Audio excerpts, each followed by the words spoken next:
So sa mga oras na to guys is nandito ako ngayon sa terminal. Medyo wala ng mga katao-tao dito at pauwi na ako. Pero habang pauwi ako, dito muna ako tumambay kasi maliwalas na. Tawagan ko muna yung ako doon sa bahay ko basta nakauwi na.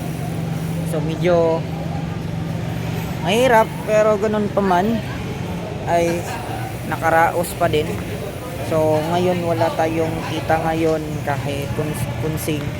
So kailangan natin ng dapat bukas makita na tayo kasi gumasto na tayo ng mga more than mga 5k ngayon na araw na to sa mga binibili natin, sa mga materyales na kailangan katulad ng mga sa fan blower at compressor at sa itong ginagamit ko na stabilizer.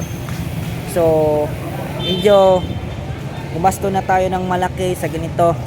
So kailangan kumita tayo sa saglit man lamang at kung hindi lugi tayo. Pero kailangan ay makabawi para at least yung investment natin ay magagamit natin sa mga sitwasyon na ganito. So yun nga, ako lang muna dito, wala akong kasama ngayon. Siguro may mga tao dito sa paligid ko, pero keep continue pa rin, huwag sumuko, patuloy sa buhay. Yun lang guys, uwi muna ako saglit. Napatambay lang muna, wala naman ako nakita na kaibigan ko dito. Pauwi muna ako, kita kita tayo sa next video. Bye bye.